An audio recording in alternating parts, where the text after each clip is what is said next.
remember Susan Pullen on the show? She had a particular ability where she could manipulate people's karma in order to help them.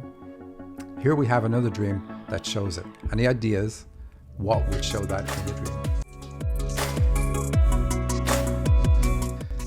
This is from Joni. She says, I was showing others how to arrange timelines by video. In front of me on a large screen, a story about a guy was playing out by video. I paused it and broke it into distinct pieces, all with my mind. Different parts of the screen were in red squares with red numbers. I moved the pieces of video around, and video number 5 had no image in it, but the others did. I removed video number 5 from the video. And that's it, really small, simple dream.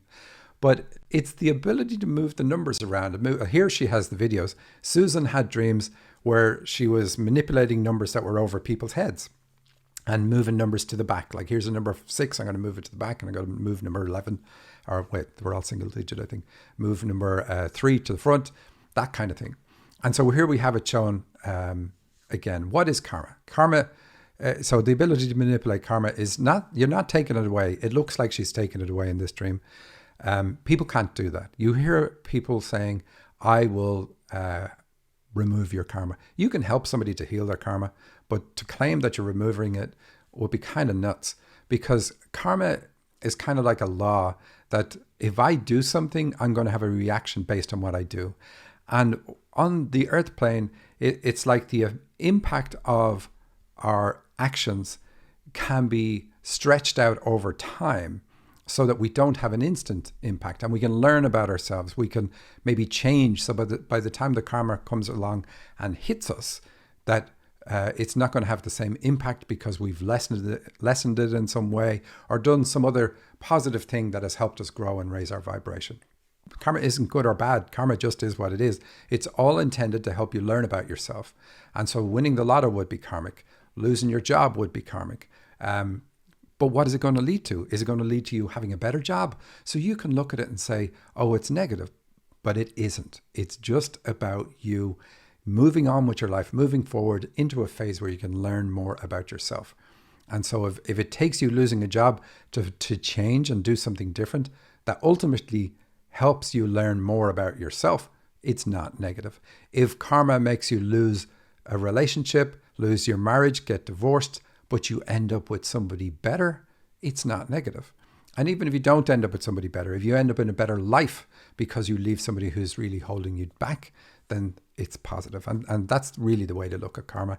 And it's not like whatever you put out, you get back 10 times over. That's what you will often mistakenly hear. That isn't it. It's an extremely detailed, intricate set of rules that we are governed by on the earth plane.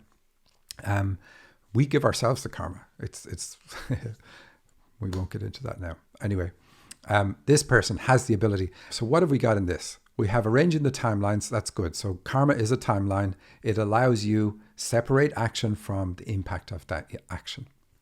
And by doing that, gives you space to breathe, space to learn, and so on. In front of me is a large screen, a story about it. Okay, so she says there's this large screen. She's able to manipulate things with her mind on this screen.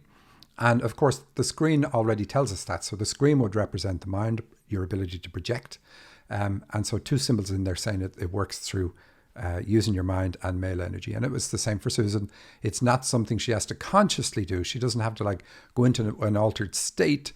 I mean, she goes into a slight state and then works on this, but she doesn't have to worry about the detail of it. It is almost happening in the background for her. Because it's her doing it in a different dimension. And same with Joni. So she's able to pause it and break it into distinct pieces, all with her mind. Different parts of the screen were in red squares with red numbers. So squares are a limitation or containment or disrespect, but here's containment. So it's saying that segments of your life are kind of self-contained, and she has the ability to move these self-contained segments around. And they're in red in the dream just purely to highlight them, to say these are the key ones. These are the ones that, like if we look at the importance of our life, these are the important ones.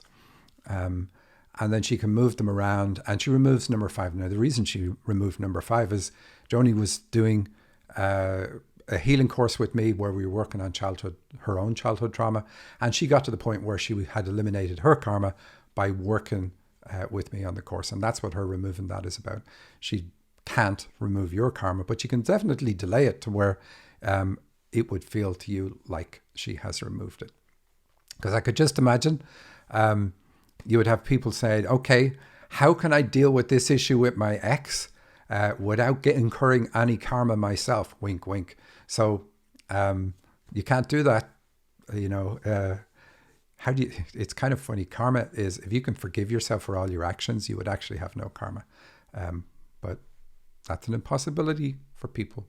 Thank you for watching this clip from the Dream Interpretation Podcast.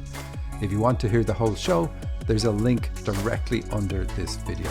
Please like and share with your friends, all of your friends. And don't forget to subscribe to the podcast at thedreaminterpretationpodcast.com. That's also where you can submit your dream to the show and have yours featured. You can also download my free dictionary that has thousands of symbols that will help you understand the meaning of your dreams. Thanks for listening.